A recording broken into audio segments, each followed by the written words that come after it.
कि मरने के बाद मुर्दा अपने घर वालों को कितने साल तक याद करता रहता है और रोता रहता है। हमारी आपसे रिक्वेस्ट है कि इस हकीकत को जानने के लिए इस वीडियो को आखिर तक जरूर देखिएगा।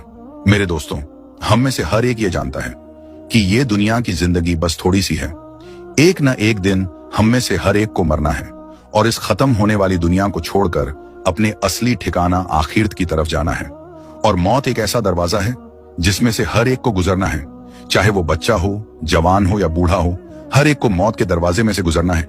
जिस तरह के अल्लाह तबारक व तआला कुरान पाक में इरशाद फरमाता है, कुल्लू नफ्सीन जाए कतुल मौत, कि हर जानदार को मौत का मजा चखना है।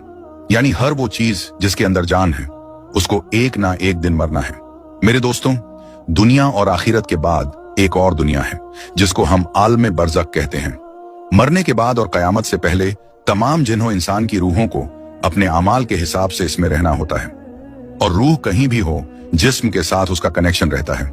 कब्र पर आने वालों को वो पहचानती है। और ये कहना कि फलां की रूह फलां के अंदर चली गई या इसने दोबारा जन्म लिया, ये अकीदा कुरानो सुन्नत के खिलाफ है। हदीस शरीफ में आता है कि जब मुसलमान मरता है तो उसके रास्ते खोल दिए जाते हैं कि जहां चाहे वो चला जाए। और हजरत सईद बिन मुसैयब रदियल्लाहु ताला अन्हो से मरवी है कि हजरत सलमान फारसी अब्दुल्लाह बिन सलाम रदियल्लाहु ताला अन्हो जब हम आपस में मिले तो एक दूसरे से कहा कि अगर हम तीनों में से पहले कोई इंतकाल करता है तो बताना कि मौत के बाद उसके साथ क्या मामला हुआ। कहा, क्या जिंदे और मुर्दा भी मिलते हैं?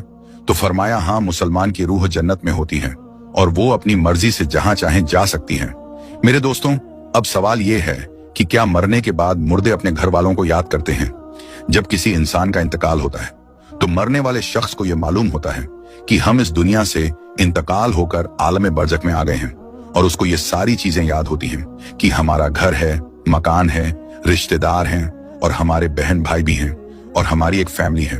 और यहाँ तक कि जब इस मुर्दे की रूह निकल जाती है और उसको दफनाया जा रहा होता है तो फिर उस वक्त वो मुर्दा अपनी आंखों से सारी चीजें देख भी रहा होता है। यानी कि उसकी रूह तमाम चीजों को देख रही होती है और उसको पता होता है कि अब हमें कफन पहनाया जा रहा है और अब हमारे जनाजे को उठाया जा रहा है। लिहाजा नेक बंदे के जनाजे को लोग उठाते हैं तो वो कहता है, ऐ लोगों, जल्दी मुझे लेकर कब्रिस्तान की तरफ चलो और बहुत जल्द मुझे मेरे असली ठिकाने यानी कब्र के अंदर पहुंचा दो। क्योंकि उसको मौत पर ही पता चल जाता है कि उसके साथ आगे क्या होने वाला है।